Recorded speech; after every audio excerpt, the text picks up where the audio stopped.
ఆరాధన కొరకై కొలసీ పత్రిక 2వ అధ్యాయము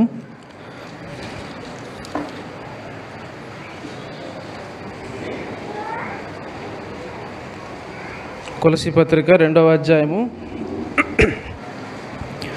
మొదటి 2 వచనాలు అందరం కలిసి చదువుకుందాం. కొలసీ పత్రిక 2వ అధ్యాయము మొదటి 2 వచనాలను అందరం కలిసి చదువుకుందాం. మీ కొరకును లవొదికయ వారి కొరకును శరీరరీతిగా నా ముఖం చూడని వారందరి కొరకును నేను ఎంతగా పోరాడుచున్నానో మీరు తెలుసుకొని కోరుచున్నాను. వారి ప్రేమ యందు అతుకబడి సంపూర్ణ గ్రహింపు యొక్క సకల ఐశ్వర్యం కలిగిన వారై దేవుని మర్మై ఉన్న క్రీస్తును స్పష్టముగా తెలుసుకున్న వారై తమ హృదయములలో ఆదరణ పొందవలనని వారందరి కొరకు పోరాడుచున్నాను. ప్రభు సహాయం కొరకై చిన్న ప్రార్థన చేసుకుందాం.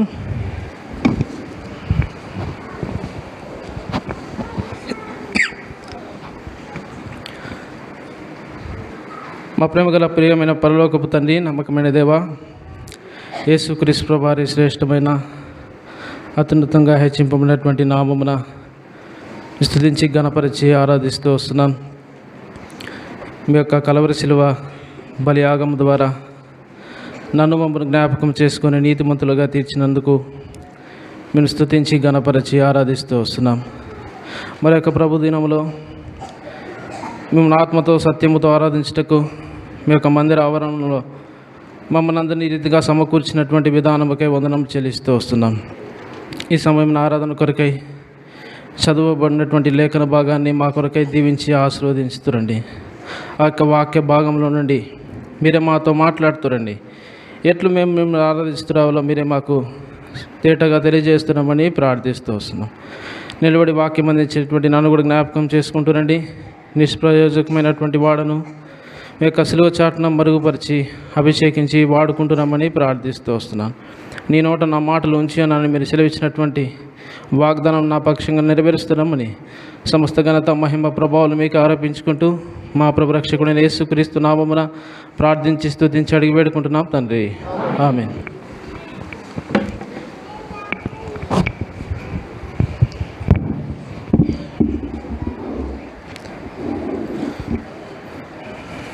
కొలసీ పత్రిక 2వ అధ్యాయము మొదటి 2 వచనాలను మనం చదువుతూ వచ్చినాము. అపోస్తలుడైన పౌలు కొలసీలో ఉన్నటువంటి పరిశుద్ధులకు రాస్తూ ఉన్నాడు. ఏమంటా ఉన్నాడంటే మీ కొరకును లవొదికయ వారి కొరకును అని చెప్పి కింద ఒక మాట రాస్తాడు. ఆ మాటను ఇది నాన్న మనం ధ్యానం చేస్తూ వస్తాం. దేవుని మర్మమై ఉన్న క్రీస్తును స్పష్టముగా తెలుసుకున్న వారై అనేటువంటి మాటను మనం గమనిస్తూ వస్తాం. ఆరాధన అంటే ఏంటంటే క్రీస్తును స్పష్టముగా తెలుసుకున్న వారమై, అనగా వ్యక్తిగతంగా మనము యేసుక్రీస్తు ప్రభువారిని స్పష్టముగా మనము తెలుసుకొని ఆయనను వ్యక్తిగతంగా ఎరిగి ఆయనను స్తుతించడమే ఆరాధన. అది కాబట్టి స్పష్టముగా తెలుసుకున్నటువంటి వారమై, మర్మమై ఉన్న క్రీస్తును స్పష్టముగా తెలుసుకున్నటువంటి వారమై మనం కూడా ఇదే నా ప్రభువును ఆరాధిస్తూ వస్తున్నాం.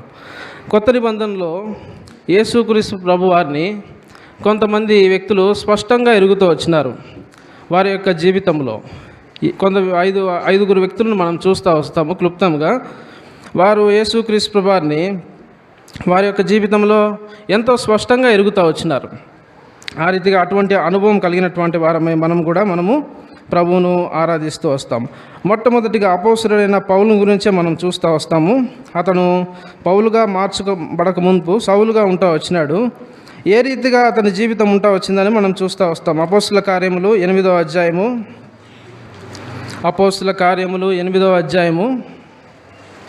3వ వచనం కలిసి చదువుకుందాం. సౌలైతే ఇంటింటా చొచ్చి పురుషులను స్త్రీలను ఈడ్చుకొని పోయి చెరసాలలో వేయించి సంఘమును పాడు చేయుచుండెను. కాబట్టి ఇక్కడ చూసినట్లయితే సౌలు ఏ రీతిగా ఉన్నాడనేటువంటి విషయాన్ని మనం చూస్తాం. ఏ రీతిగా చేస్తూ ఉన్నాడు? సంఘమును పాడు చేస్తూ ఉన్నాడు, అనగా దేవునికి విరోధముగా అతను చేస్తూ ఉన్నాడు. అటువంటి వాడు సౌలు. అయితే అటువంటి సౌలు అద్భుత రీతిగా పౌలుగా మార్చబడుతూ వచ్చినాడు. అదే అపోస్తల కార్యములు 9వ అధ్యాయంలో మనం చూస్తే సౌలు దమస్కుకు వెళ్ళేటువంటి సమయమున ప్రభు అతన్ని దర్శిస్తూ వచ్చినాడు. అతన్ని దర్శిస్తే అకస్మాత్తుగా ఏమైతే వచ్చిందంటే ఆకాశం నుండి ఒక వెలుగు అతని చుట్టూ ప్రకాశిస్తూ వచ్చింది. ఆ సమయమున అక్కడ ఒక స్వరం వినపడతా వచ్చింది. అతడు నేల మీద పడినప్పుడు, సౌలా సౌలా నీవేళ నన్ను హింసించుచున్నావని తనతో ఒక స్వరము వినపడతా వచ్చింది తనకు. ఆ రీతిగా జరిగినప్పుడు తర్వాత యేసు క్రీస్తు ప్రభువారు అని తాను తెలుసుకుంటూ వస్తాడు. తర్వాత అక్కడి నుంచి సౌలును అక్కడ దమస్కుకు తీసుకొని వెళ్తారు.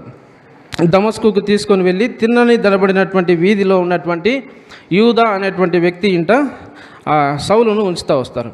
అయితే ఆ సమయమున దేవుడు అననీయ అనేటువంటి వ్యక్తిని అక్కడికి పంపిస్తూ వస్తాడు సౌలు దగ్గరికి. అప్పుడు ఏం జరుగుతూ వస్తుందని మనం చూస్తే 17, 18, 19, 20 వచనాలు మనం గమనిస్తే అదే 9వ అధ్యాయంలో, అననీయ వెళ్ళి ఆ ఇంట ప్రవేశించి అతని మీద చేతులుంచి, సౌలా సహోదరుడా, నీవు వచ్చి మార్గంలో నీకు కనబడిన ప్రభు అయిన యేసు నీవు దృష్టి పొంది పరిశుద్ధాత్మతో నింపబడినట్లు నన్ను పంపి ఉన్నాడని చెప్పాను.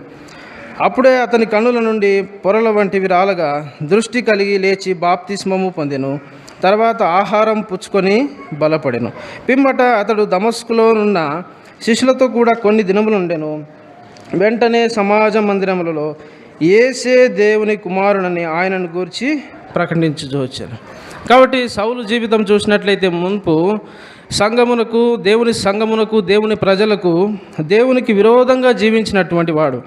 ఎప్పుడైతే సౌలును దేవుడు దర్శిస్తూ వచ్చినాడో, అననీయ వచ్చి ప్రార్థన చేస్తూ వచ్చినాడో, అతను బాప్తిసం పొందుతూ వచ్చినాడో, ఏమని యేసును ఎరుగుతూ వచ్చినాడు? 20వ వచనంలో చూస్తే యేసే దేవుని కుమారుడు అనేటువంటి విషయాన్ని తాను ఎరుగుతూ వచ్చినాడు. అదే మర్మమైనటువంటి క్రీస్తును స్పష్టంగా ఎరగడం అంటే యేసే దేవుని కుమారుడని తాను ఎరుగుతూ వచ్చినాడు. అంతవరకు తన జీవితంలో అటువంటి గ్రహింపు అనేటువంటిది సౌలుకు లేదు. ఎప్పుడైతే దేవుడు దర్శిస్తూ వచ్చినాడో, దేవుడు కనికరిస్తూ వచ్చినాడు, కనికరం చూపిస్తూ వచ్చినాడో, అటువంటి యేసే దేవుని కుమారుడు అనేటువంటి అనుభవాన్ని తాను పొందుతూ వచ్చినాడు. మొదటి తిమోతి పత్రికలో రాస్తూ వస్తాడు. పౌలుగా మార్చబడినటువంటి తర్వాత మునుపు అతని జీవితం ఏ రీతిగా ఉంటా వచ్చిందని మనం చూస్తే 1వ అధ్యాయము 12-13 వచనాలు. 1 తిమోతి 1వ అధ్యాయము 12-13 వచనాలు. పూర్వము దూషకుడను హింసకుడను హానికరుడనైన నన్ను తన పరిచర్యకు నియమించి నమ్మకమైన వానిగా ఎంచినందుకు నన్ను బలపరిచిన మన ప్రభువైన క్రీస్తు యేసుకు కృతజ్ఞతనై ఉన్నాను. తెలియక అవిశ్వాసం వలన చేసిన కనుక కనికరింపబడుతుంది. కాబట్టి సౌలు కనికరింపబడతా వచ్చినాడు. కాబట్టి మునుపు ఏ రీతిగా ఉంటా వచ్చినాడు? హానికరుడుగా ఉంటా వచ్చినాడు, దూషకుడుగా, హింసకుడుగా ఉంటా వచ్చినాడు.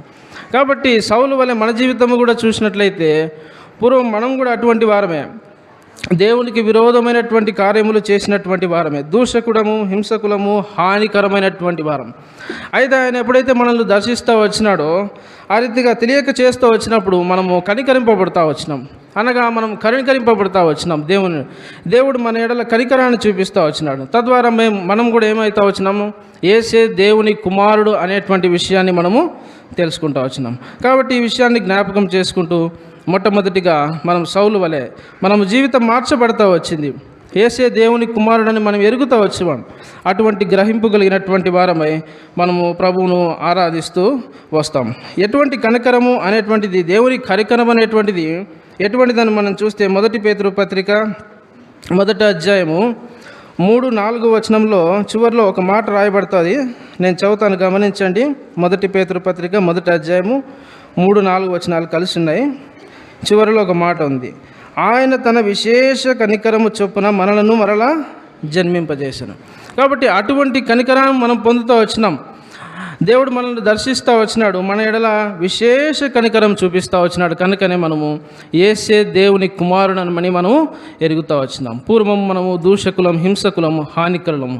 అయితే కనికరము ద్వారా మనం ఏమవుతూ వచ్చినాము? యేసే దేవుని కుమారుడని ఎరుగుతూ వచ్చినాం. ఇది మొట్టమొదటి. రెండో విషయాన్ని మనం చూస్తూ వస్తాము. మార్కు సువార్త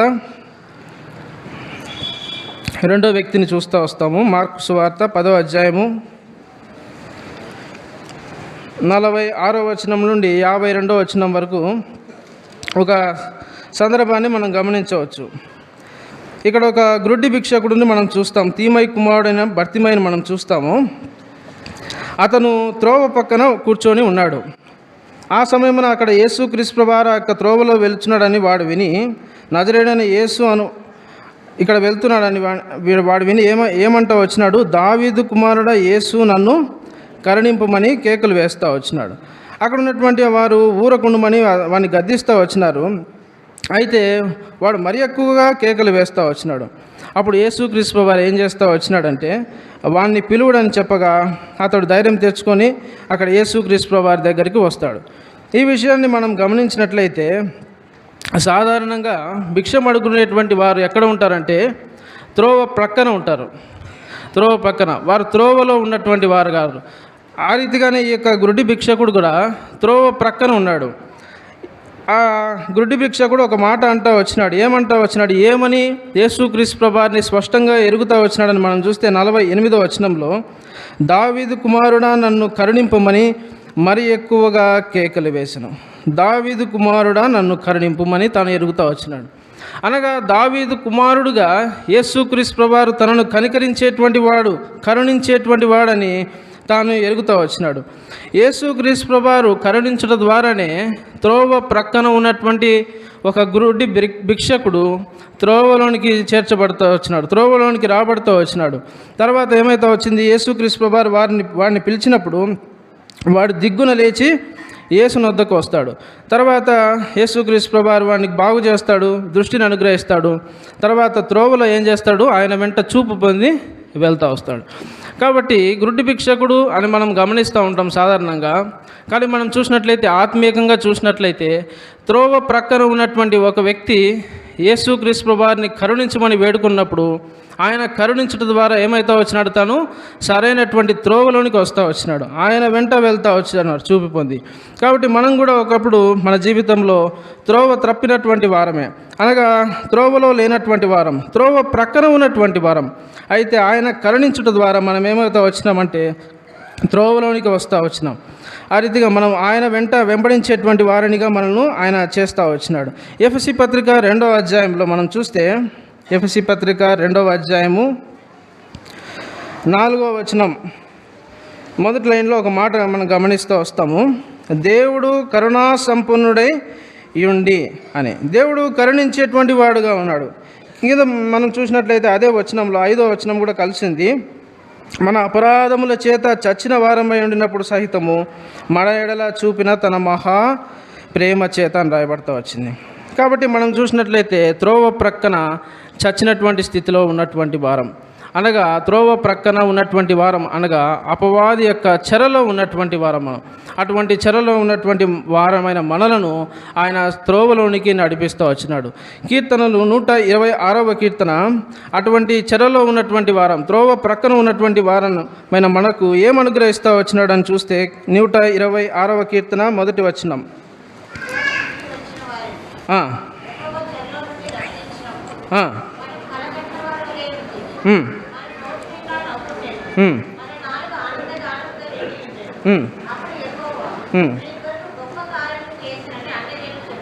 చాలు. ఇక్కడ చూసినట్లయితే చెరలో నుండి మనలను సియోనుకు నడిపిస్తూ వచ్చినాడు. అనగా సియోను అనగా ఏం తెలియజేస్తూ ఉందంటే ఇది సరైనటువంటి త్రోవ, అనగా యేసుక్రీస్తు ప్రభువారిని వెంబడించేటువంటి త్రోవ. ఆ గుడ్డి భిక్షకుడు సరైనటువంటి త్రోవ అనగా యేసుక్రీస్తు ప్రభువారిని చూపు పొంది వెంబడిస్తూ వచ్చినాడు. అదే యొక్క సియోను సాదృశ్యంగా ఉంది. కాబట్టి త్రోవ ప్రక్కన ఉన్నటువంటి మనలను సియోనుకు తీసుకొస్తూ వచ్చినాడు, అనగా ఆయనను వెంబడించేటువంటి వారినిగా సరైనటువంటి త్రోవలోనికి మనల్ని నడిపిస్తూ వచ్చినాడు. అందుకు రెండవదిగా మనము ప్రభువును ఆరాధించవలసినటువంటి వారంగా ఉన్నాం. మూడవ విషయాన్ని మనం చూస్తూ వస్తాము. యోహాను సువార్త 4వ అధ్యాయంకి వస్తే ఇక్కడ ఒక స్త్రీ కనపడుతుంది మనకు, సమరయ స్త్రీ. యేసుక్రీస్తు ప్రభువారు సుకార్ అనేటువంటి ఊరికి వెళ్తాడు. అక్కడ నీళ్ళ కొరకు ఒక స్త్రీ వస్తుంది ఒక బావి దగ్గరికి. వచ్చినప్పుడు ఆమెతో యేసుక్రీస్తు ప్రభువారు సంభాషిస్తూ వస్తాడు. సంభాషించేటువంటి సమయంలో ఆ స్త్రీతో అనేకమైనటువంటి విషయాలు తను మాట్లాడుతూ వస్తాడు. మాట్లాడి ఏం మాట్లాడుతూ వస్తాడంటే ఆమె యొక్క పాప జీవితాన్ని ఆమెకు గుర్తు చేస్తూ వస్తాడు. దాని గురించి యేసుక్రీస్తు ప్రభువారు ఆమెతో మాట్లాడుతూ వచ్చినప్పుడు, అయితే ఆ రీతిగా తన పాపముల గురించి అడిగినప్పుడు ఆ స్త్రీ ఒప్పుకుంటూ వస్తుంది. యథార్థంగా ఏం చేస్తుందంటే తన యొక్క పాప స్థితిని ఒప్పుకుంటూ వస్తుంది. తర్వాత ఆరాధన గురించి అక్కడ రాయబడతా వచ్చింది. అయితే మెస్సియా వస్తాడు, అప్పుడు వచ్చినప్పుడు మాకు సమస్తము ఆయన తెలియజేస్తాడని యేసుక్రీస్తు ప్రభువారితో ఆ యొక్క స్త్రీ అంటూ వస్తుంది. అయితే యేసుక్రీస్తు ప్రభువారు నీతో మాట్లాడుచున్న నేనే అని మెస్సియాను ఆ స్త్రీకి చెప్తా వస్తాడు. ఆ రీతిగా చెప్పినప్పుడు ఆ స్త్రీ ఒక మాట అంటది. ఆ మాట ప్రాముఖ్యమైనటువంటిది, మనం అందరం కలిసి చదువుదాం. 28, 29 వచనాలు, యోహాను సువార్త 4వ అధ్యాయము 28, 29 వచనాలు. ఆ స్త్రీ తన కుండ విడిచిపెట్టి ఊరిలోనికి వెళ్ళి, మీరు వచ్చి నేను చేసినవన్నీ నాతో చెప్పిన మనుషుని చూడుడి, ఈయన క్రీస్తు కాడా అని ఆ ఊరి వారితో చెప్పగా. కాబట్టి ఇక్కడ చూసినట్లయితే ఒక మాట 29వ వచనంలో, నేను చేసినవన్నీ నాతో చెప్పిన మనుషుని చూడుడి, ఈయన క్రీస్తు కాడా. కాబట్టి సమరయ స్త్రీ ఏమని ఎరుగుతూ వచ్చింది? ఆయన క్రీస్తు కాడా, ఈయన క్రీస్తు కాడా అని ఎరుగుతూ వచ్చింది, స్పష్టంగా ఎరుగుతూ వచ్చింది. ఆ రీతిగా మనం కూడా ఆయనను స్పష్టంగా ఎరిగినటువంటి వారమై ప్రభువును ఆరాధించవలసినటువంటి వారముగా ఉన్నాం. నేను చేసినవన్నీ నాతో చెప్పిన మనుషుని చూడుడి. కాబట్టి ఆ స్త్రీని దేవుడు సరిచేస్తూ వచ్చినాడు. ఆ యొక్క స్త్రీ జీవితం చూసినట్లయితే పాపంలో ఉంటా వచ్చింది ఆ స్త్రీ. ఎప్పుడైతే యేసుక్రీస్తు ప్రభువారు ఆ యొక్క స్త్రీని ప్రేమతో గద్దిస్తూ వచ్చినాడో, యేసుక్రీస్తు ప్రభువారు ప్రేమతో ఆ స్త్రీని గద్దించి ఆ యొక్క స్త్రీ యొక్క జీవితాన్ని, సమరయ స్త్రీ యొక్క జీవితాన్ని సరిచేస్తూ వచ్చినాడు. సామెతల గ్రంథంలో ఒక మాట రాయబడతా వచ్చింది. సామెతల గ్రంథం 4వ అధ్యాయము 12వ వచనంలో మనం గమనిస్తే,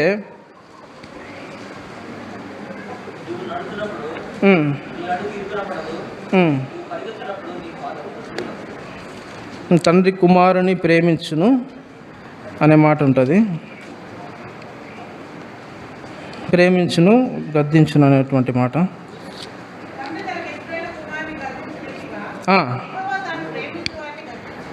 క్షమించండి, 3వ అధ్యాయము 12వ వచనం, 4వ అధ్యాయం కాదు, 3వ అధ్యాయము 12వ వచనం. తండ్రి తనకు ఇష్టుడైన కుమారుని గద్దించు రీతిగా యెహోవా తాను ప్రేమించి వారిని గద్దించును.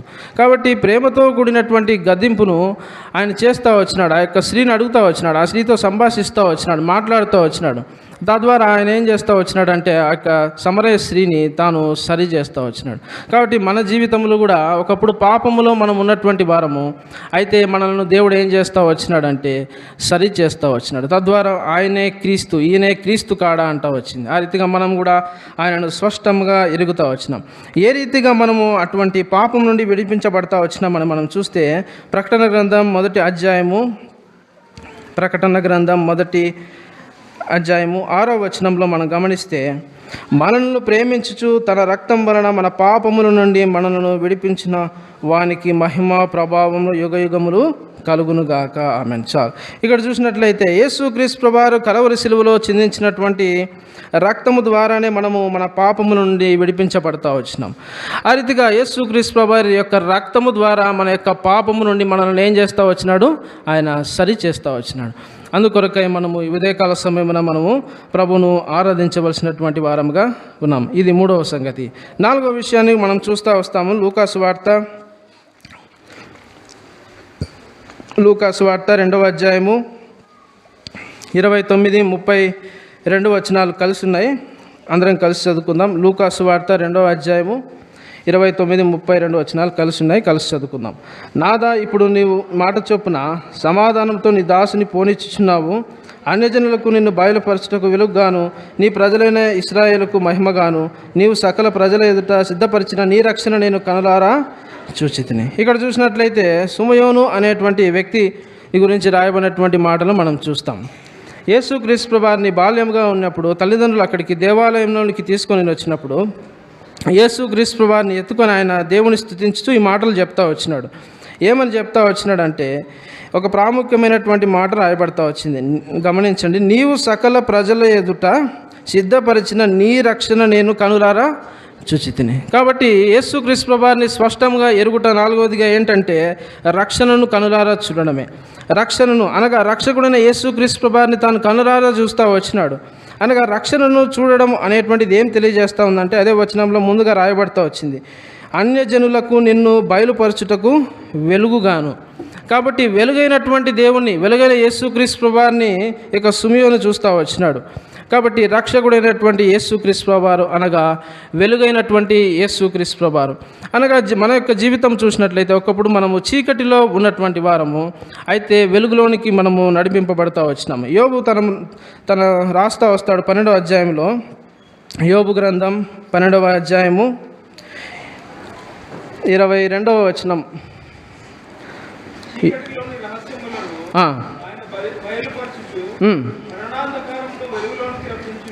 చాలు. ఇక్కడ చూసినట్లయితే చీకటిలోని రహస్యములను ఆయన బయలుపరచుచు వెలుగులోనికి రప్పించడం రాయబడుతుంది.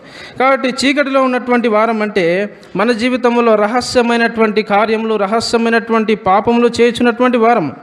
అటువంటి మనలను ఏం చేస్తూ వచ్చినాడంటే వెలుగులోనికి నడిపిస్తూ వచ్చినాడు. అనగా రక్షణను కనులారా చూసేటువంటి వారినిగా చేస్తూ వచ్చినాడు. అనగా రక్షణను మనకు అనుగ్రహిస్తూ వచ్చినాడు.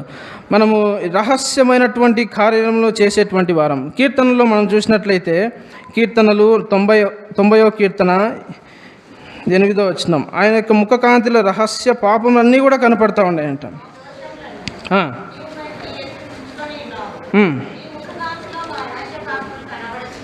కాబట్టి ఆయన ముఖకాంతిలో అనగా వెలుగైనటువంటి యేసుక్రీస్తు ప్రభువారి ద్వారా మన యొక్క రహస్య పాపములన్నీ కూడా బయలుపరచబడుతూ వచ్చినాయి. కాబట్టి రక్షణ అనేటువంటిది మనం పొందుతూ వచ్చినాం. కాబట్టి రక్షణ అనేటువంటి అనుభవంలోనికి మనల్ని తెస్తూ వచ్చినాడు. ఇదే యేసుక్రీస్తు ప్రభువారిని స్పష్టముగా ఎరుగుటం అంటే. కాబట్టి 4వదిగా రక్షణను మనకు అనుగ్రహించినటువంటి వాడుగా ఉన్నాడు. చివరిదిగా మనం చూస్తూ వస్తాము మత్తయి సువార్త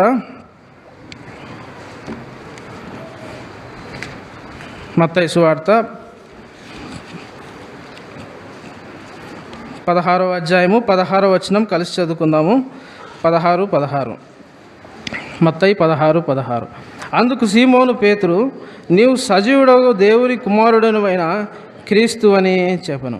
ఇక్కడ సందర్భం ఏంటంటే యేసుక్రీస్తు ప్రభువారు తన శిష్యులతో ఉన్నటువంటి సమయమున అక్కడ యేసుక్రీస్తు ప్రభువారిని వెంబడించేటువంటి ప్రజలంతా నా గురించి ఏమని చెప్పుకుంటున్నారని శిష్యులను అడిగినప్పుడు వారు అక్కడ చెప్తూ వచ్చినారు. కొందరు బాప్తిస్మ ఇచ్చి యోహాను, కొందరు ఏలియా అని, కొందరు ఇర్మియా అని, ప్రవక్తలలో ఒకడని చెప్తా ఉన్నారని చెప్పినప్పుడు మీరు ఏమని అనుకుంటున్నారు, మీరేమని చెప్పుకుంటున్నారని అడిగినప్పుడు అక్కడ యేసుక్రీస్తు ప్రభువారి శిష్యుడైనటువంటి పేతురు ఒక మాట అంటాడు, నీవు సజీవుడవగు దేవుని కుమారుడైనవైన క్రీస్తు.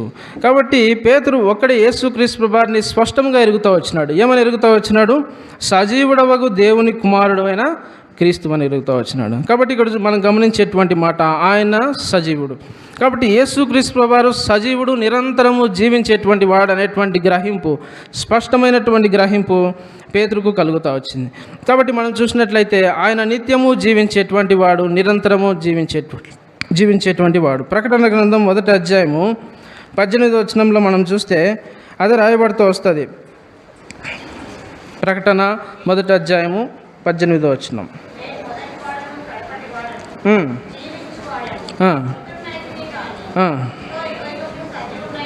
చాలు. ఇక్కడ చూసినట్లయితే నేను మొదటివాడను కడపటివాడను జీవించేవాడను, ఇదిగో యుగ యుగములు సజీవుడనై ఉన్నాడు. కాబట్టి ఈ విషయాన్ని స్పష్టముగా పేతురు ఎరుగుతూ వచ్చినాడు. ఆయన సజీవుడైనటువంటి దేవుడని ఆయన ఎరుగుతూ వచ్చినాడు. మనల్ని కూడా ఏం చేస్తూ వచ్చినాడు? సజీవుడైనటువంటి దేవుడు మనల్ని ఏం చేస్తూ వచ్చినాడని మనం చూస్తే, ఏం మనకు అనుగ్రహిస్తూ వచ్చినాడని మనం చూస్తే యోహాను సువార్త 11వ అధ్యాయము, యోహాను సువార్త 11వ అధ్యాయము. ఇక్కడ యేసుక్రీస్తు ప్రభువారు మార్తాతో చెప్పినటువంటి మాటలను మనం చదువుతూ వస్తాము. 25, 26, 27 వచనాలు. యోహాను సువార్త 11వ అధ్యాయము 25, 26, 27 వచనాలు కలిసి చదువుకుందాము. అందుకు యేసు, పునరుత్థానమును జీవమును నేనే, నాయందు విశ్వాసముంచి వాడు చనిపోయినను బ్రతుకును, బ్రతికి నాయందు విశ్వాసముంచు ప్రతివాడిని ఎన్నటికి చనిపోడు. ఈ మాట నమ్ముచున్నవా అని అడిగాను. ఆమె, అవును ప్రభువా, నీవు లోకమునకు రావాల్సిన దేవుని కుమారుడైన క్రీస్తును నమ్ముచున్నానని చెప్పాను. కాబట్టి ఇక్కడ మనం గమనించేటువంటి మాట, నాయందు విశ్వాసముంచువాడు చనిపోయినను బ్రతుకును, బ్రతికి నా యందు విశ్వాసం ఉంచువాడు ఎన్నటికి చనిపోడు. కాబట్టి మన జీవితంలో కూడా మనము మరణించవలసినటువంటి వారము. అయితే ఆయన యందు విశ్వాసం ఉంచడం ద్వారా మనల్ని కూడా ఆయన సజీవులనుగా చేస్తూ వచ్చినాడు. సజీవుడైనటువంటి దేవుడు మరణమునకు పాత్రులమైనటువంటి మనలను సజీవులుగా చేస్తూ వచ్చినాడు. ఏ రీతిగా చేస్తూ వచ్చినాడని మనం చూస్తే రోమాపత్రిక 8వ అధ్యాయము ఆత్మ ద్వారా జీవింపజేస్తూ వచ్చినాడు. రోమాపత్రిక 8వ అధ్యాయము 11వ వచనం. రోమా 8:11.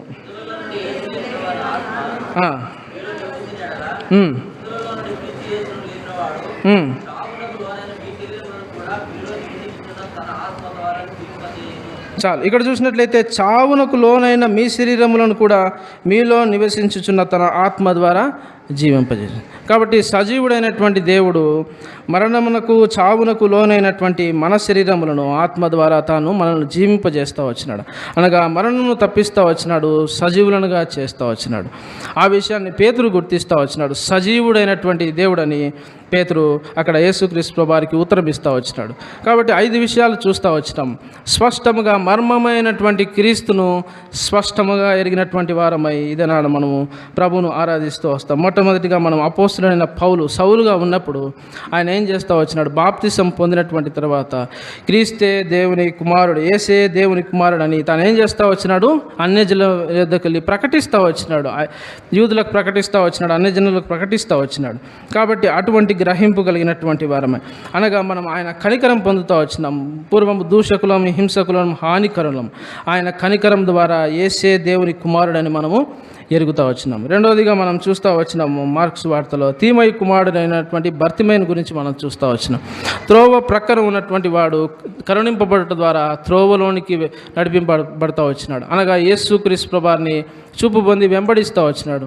అనగా సియోను అనేటువంటి అనుభవంలోనికి తాను తీసుకొని రాబడుతూ వచ్చినాడు. ఆ రీతిగా కూడా అటువంటి అనుభవాన్ని త్రోవ ప్రక్కన ఉన్నటువంటి వారమైన మనకు ఆయన అనుగ్రహిస్తూ వచ్చినాడు. కాబట్టి మనం రెండవదిగా ప్రభువును ఆరాధించవలసినటువంటి వారముగా ఉన్నాం.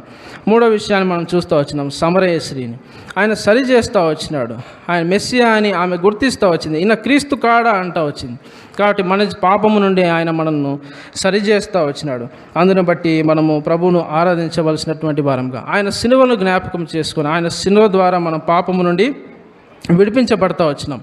కాబట్టి ఆయన సిలువను జ్ఞాపకం చేసుకొని మనం ప్రభువును ఆరాధించవలసినటువంటి వారంగా ఉన్నాం. నాలుగవదిగా మనం చూస్తూ వచ్చినాము ఆయన రక్షణను అనుగ్రహిస్తూ వచ్చినాడు.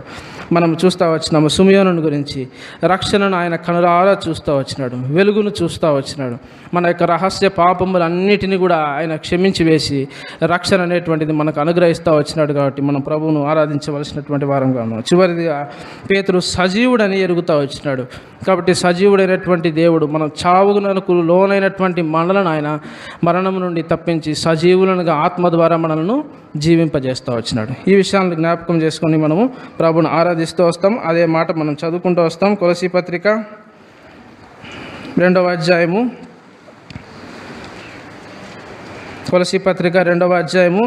2వ వచనంలో ఆ యొక్క మాట మాత్రం మనము చదువుదాం. దేవుని మర్మమై ఉన్న క్రీస్తును స్పష్టముగా తెలుసుకున్నటువంటి వారే. కాబట్టి అటువంటి అనుభవం పొంది మనము ప్రభువును ఆరాధిస్తూ వస్తాం. ఆ రీతిగా ఆరాధించుటకు ప్రభు మనకు సహాయం చేయనుగాక.